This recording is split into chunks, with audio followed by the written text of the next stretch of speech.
Trent Dawson ruled the school until he messed with the wrong girl. What happened next? No one saw it coming. It started with a look, not the kind that passes unnoticed, but the kind that lingers, the kind that makes you feel like you don't belong. 16-year-old Jasmine Whitfield had been in Summit Ridge, Idaho for exactly 3 weeks, and she could already tell she was an outsider. She wasn't surprised she and her father had moved around a lot because of his job, and she had long learned that some towns welcomed new faces, while others made sure you knew you weren't one of them. Summit Ridge High was the latter. Jasmine walked through the hallways, her backpack slung over one shoulder, avoiding the stairs. Her dad had warned her about kids like Trent Dawson, the ones who thought they owned the school, the town, and everyone in it. She had hoped just maybe she'd go unnoticed. That hope lasted 2 days. On the third day, Trent made it clear she was his new target.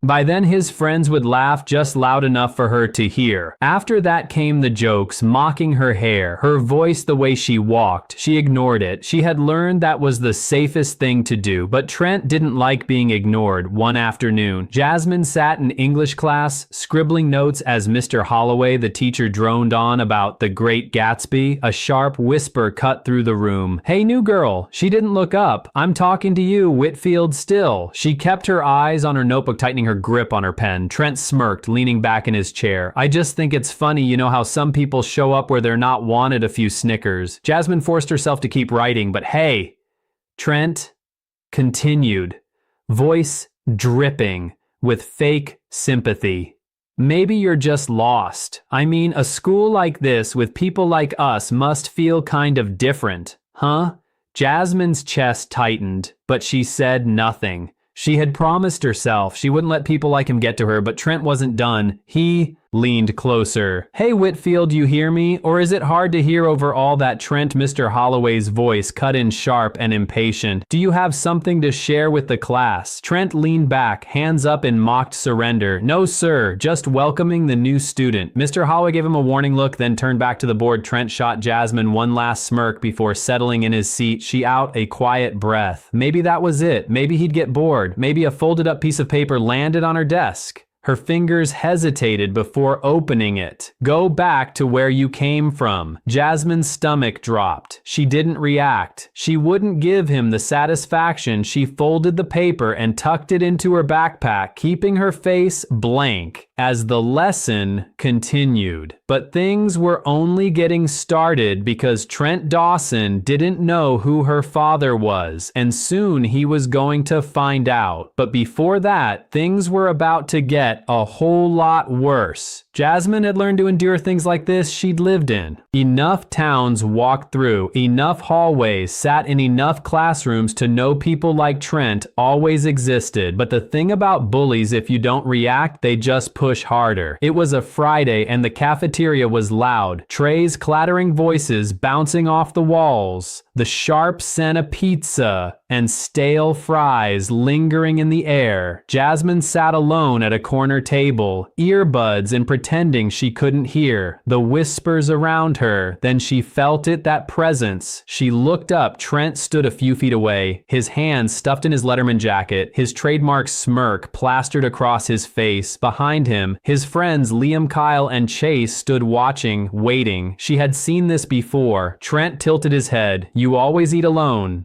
Jasmine didn't answer. "You should really try to make some friends." He looked at her untouched tray, then at his friends. "Or maybe people just don't want to sit with you." Kyle snickered. Liam leaned in. "I think she likes being a loner." Trent took a step closer. "Or maybe she just doesn't belong here." Jasmine's fingers curled under the table. She didn't say anything, didn't move. Trent didn't like that. In one quick motion, he grabbed her tray and flipped it. The loud clatter of the plastic tray hitting the floor sent the whole cafeteria into silence. Food. Splattered across the tile, mashed potatoes smeared across her sneakers, milk spreading in a white pool, gasps, stifled laughter. Jasmine's hands clenched into fists. Trent's smirk widened. Oops. Jasmine stared at the mess heat creeping up her neck. She felt everyone's eyes on her waiting. Would she cry? Would she lash out? Would she? She pushed her chair back slowly, calmly. She reached for a napkin, wiped her hands, and stood up. She wasn't going to give him what he wanted, but Trent wasn't done as she turned to leave. He moved in front of her, blocking her path. Hey, where are you going? We're just getting to know each other. Jasmine took a slow breath. Move. The cafeteria held its breath. Trent's smirk flickered just for a second. What was? That he asked, voice laced with amusement. His eyes. I said, move. His friends laughed. Whoa, Liam chuckled. She's got a mouth. Trent stepped closer, closing the space between them. Or what? Jasmine swallowed. She could feel her pulse in her ears. Her fingers twitched at her sides.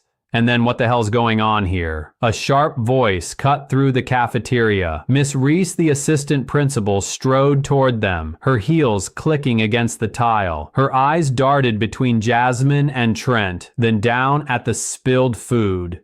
Trent's smirk was gone. He took a step back, putting on an innocent face. Nothing, Miss Reese, just a little accident. Miss Reese didn't look convinced. Her gaze flicked to Jasmine. Is that true? Jasmine hesitated. If she told the truth, nothing would change. Kids like Trent never got in trouble. She had seen this play out before. She glanced around. No one spoke up. No one defended her. She swallowed back the lump in her throat. Yeah, she muttered, it was an accident. Trent smiled. Miss Reese exhaled all. Right, get this cleaned up, and just like that it was over, as Trent's friends snickered as they walked away, bumping shoulders. See you Monday, Whitfield. Trent called over his shoulder. Jasmine stood there staring at the mess on the floor. She thought about her dad, about how he always told her to stand up for herself. But what was the point when no one listened? She grabbed her backpack and walked out of the cafeteria, but this time she wasn't just going to let it slide. The house was quiet when Jasmine got home. Too quiet. She dropped her backpack by the front door and slipped off her shoes, still speckled with mashed potatoes from lunch. She didn't even want to look at them. Jasmine, that you, her father's voice came from the kitchen. Elliot Whitfield wasn't the kind of man who missed details. As the newly appointed police chief of Summit Ridge, he had spent years reading, people picking up on things most wouldn't notice. Jasmine hesitated before answering. Yeah, it's me. She walked into the kitchen where he was leaning against the counter, still in his uniform, a fresh cup of coffee in hand. His short-cropped hair was graying at the temples, his sharp brown eyes scanning her face before she could even sit down. You okay? He asked. She forced the shrug. Yeah, Chief Whitfield took a slow sip of his coffee. Still watching her. How was school? Jasmine slid into a chair at the table, running her fingers along a scratch in the wood. Fine. A pause. Then he set his coffee down. Try again. She exhaled. She should have known she could never hide things from him, but part of her didn't even want to talk about it. What was the point? Nothing would change. Elliot folded his arms. Jasmine. She stared at the table, her voice quieter than she wanted it to be. Some kid dumped my lunch on me today. The words sat in the air between them. Her father didn't react right away. He was too controlled for that, but his eyes darkened just slightly, his jaw tightening. Who? Jasmine hesitated. She didn't want to give him the name. She didn't want him to march down to the school and make things worse. She had learned time and time again that calling out people like Trent Dawson only made them push harder. It doesn't matter, she muttered. Her father's voice was quiet but firm. It does. She sighed, rubbing her hands together. Trent Dawson. Something flickered in his expression. Recognition. Jasmine furrowed her brow. You know him? Her father was silent for a moment, then he exhaled through his nose. I know his family. Jasmine scoffed. Of course you do. Elliot's fingers drummed against the counter in the school. What did they do? She hesitated before answering. Nothing that did it. His eyes sharpened. Nothing. She shook her head. Miss Reese showed up, asked if it was an accident. I said yes. Elliot frowned. Why Jasmine met his gaze. Frustration bubbling up. Because if I said the truth, nothing would have happened. You think they'd actually punish Trent Dawson. His dad's probably on the school board or something. Her father leaned forward, arms still crossed. And what? Message. Does that send? She blinked. What when someone does something wrong? He said, his voice steady, and we let it slide. What message does that send to them, to you? Jasmine didn't have an answer. He sighed, shaking his head. Jasmine, I get it. You don't want to make a scene, but letting things like this go. That's how people like him keep getting away with it. She clenched her jaw, looking away. I don't want to make it worse. Elliot was quiet for a long time. Then he walked over, resting a hand on her shoulder. You don't have to fight this alone. Jasmine swallowed the lump in her throat. She wanted to believe him, but she wasn't sure things could change. What she didn't know was that her father wasn't just going to let this slide, and tomorrow, Trent Dawson was going to learn exactly who he had messed with. Monday morning felt different. Jasmine could tell the second she stepped out of her dad's car, there was a shift in the air, a ripple of whispers in the hallways. People were looking at her not with the usual sneers or smirks, but with something else. Curiosity, unease. Something had changed. She barely made it to her locker before she got her answer. Dude, the police chief is here. Jasmine's stomach dropped. She turned toward the main office, and sure enough, there he was. Chief Elliot Whitfield, standing tall in his uniform, his police badge gleaming under the fluorescent lights. His presence commanded attention, even from the teachers. Jasmine's pulse quickened. Oh my God, she muttered under her breath before she could even process what was happening. The office door swung open. Chief Whitfield, I really don't see why this had to be taken so far. Jasmine froze. The voice belonged to Principal Warren, a middle-aged man with a thinning hairline and a forced smile behind him stood M. Reese and Trent Dawson's parents. Jasmine's breath hitched. Darren and Lauren Dawson looked exactly how she expected Darren. A tall, broad-shouldered man in an expensive suit, had the look of someone who wasn't used to being questioned. Lauren, dressed in a beige cashmere sweater, clutched her designer purse like it was a shield. And then there was Trent. He stood beside them, his usual smirk replaced with something new, confusion, like he didn't quite understand how things had gotten to this point. Chief Whitfield didn't look at him. His gaze was locked on Principal Warren. I took it this far, Elliot said, his voice calm but firm, because my daughter was publicly humiliated in your cafeteria, and your staff let it happen. Miss Reyes cleared her throat. With all due respect. Chief, I know Elliot. Cut her off. No excuses. You saw what happened, and you let her take the blame for it. Darren Dawson let out a short laugh, shaking his head. Chief, come on, they're kids. It was just the misunderstanding. Elliot finally turned to him. A misunderstanding. His voice didn't rise, but somehow it felt sharper, more dangerous. Your son targeted my daughter, bullied her, humiliated her in front of the entire school. Lauren gave an exasperated sigh. Chief Whitfield, do you know how many times we get calls from the school over silly little things like this? Boys will be boys. Jasmine clenched her fists. Elliot didn't even blink. That's the problem, he said. People like you raise boys like him, and then you wonder why they grow up thinking they can get away with anything. Trent shifted uncomfortably for the first time. He looked small. Principal. Warren forced another smile. Leighton, not escalate this. Maybe we can come to an agreement? No. Elliot's voice was steel. There's no agreement. There's accountability. A tense silence filled the office. Jasmine swallowed. She had never seen her father like this. Not as just her dad, but as Chief Whitfield. Lauren glanced at her son, then sighed dramatically. Trent apologize? Trent's jaw clenched. Mom now. Trent let out a slow breath, turning to Jasmine. His usual arrogance was gone, replaced with something else. Humiliation. Sorry, he muttered. Elliot raised an eyebrow louder. Trent's ears burned red. He gripped his teeth. I'm sorry, he said barely. Looking at her, Jasmine knew it wasn't genuine. She knew it didn't mean anything, but for once, he wasn't the one in control. Elliot turned back to Principal Warren. This isn't over, he said. I want a full report filed, and if this school has any history of letting things like this slide, trust me, I'll find it. Darren Dawson's face hardened. You don't want to make an enemy out of the wrong people. Chief Elliot turned to him, eyes steady. Neither do you. And with that, he walked out. But this was only the beginning by lunch. The whole school was talking about what had happened in the office. Whispers followed Jasmine down the hallways. Some kids avoided looking at her. Others stared a few, even gave her something she hadn't expected. Nods of quiet approval. Trent, on the other hand, wasn't taking it well. She saw it in the way he stormed into the cafeteria, jaw-tight hands clenched into fists. His usual idents had been replaced with something uglier: anger, humiliation, frustration. Jasmine knew guys like him.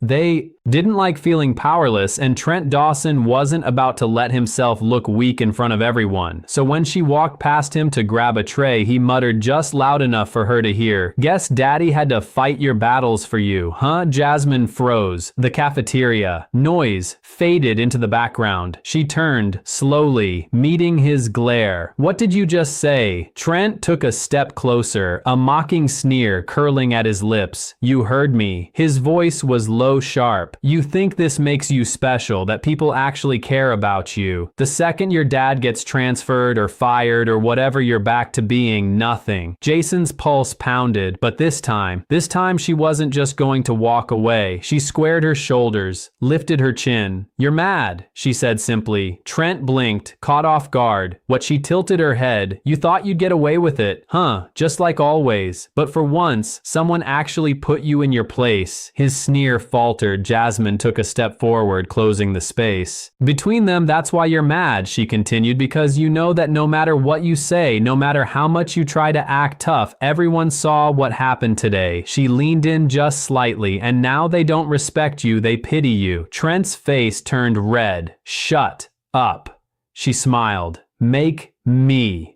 For the first time, he was the one backing down. He clenched his jaw fists, shaking at his sides, but he didn't say another word. Instead, he turned and stormed out of the cafeteria, pushing past his friends. Jasmine exhaled. The adrenaline still pumping through her veins. She could feel the eyes on her, but for the first time since she moved here, she didn't feel small. She didn't feel like the outsider. She felt seen. And as she picked up her tray and walked to her table, she realized something else. Trent Dawson might have thought he ruled this school, but that was over now, and he knew it by the end of the day. It was clear things had changed. Jasmine felt it in the way people looked at her, not with pity, not with judgment, but with something else. Respect. Some students still whispered, still stared, but they weren't laughing anymore. The ones who had once snickered at Trent's jokes now acted like they didn't even know him. And Trent, he kept his head down. Jasmine didn't need an apology. She didn't need him to admit he was wrong, because the truth was, he had already lost the moment her father walked into that office. The moment the school had been forced to confront the truth, Trent's power had been taken from him. And without that, he was just another kid at the end of the day. Jasmine climbed into her dad's car, shutting the door behind her. Elliot glanced at her. How was school? She hesitated, then for the first time in weeks, she smiled.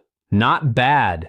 Her father smirked, pulling out of the parking lot. "See, I told you, people like Trent. They only have power if you give it to them." Jasmine exhaled, looking out the window. "Yeah, I get that now." A comfortable silence filled the car as they drove through town. Then Elliot spoke. "Again, you know, I didn't stand up for you because I thought you were weak." She frowned. "What?" He kept his eyes on the road. "I did it because I knew you weren't." Jasmine blinked. Elliot glanced at her, a small smile tugging at his lips. "I just needed you to see it for yourself." Jasmine swallowed the lump in her throat. Looking down at her hands for so long, she had felt powerless, like the only way to survive was to shrink, to disappear. But today she realized something important. Standing up for S isn't just about fighting back. It's about knowing your worth, and once you know that no one can take it away from you, how many times do people like Trent get away with things because no one speaks up, because people assume it won't change anything? Bullies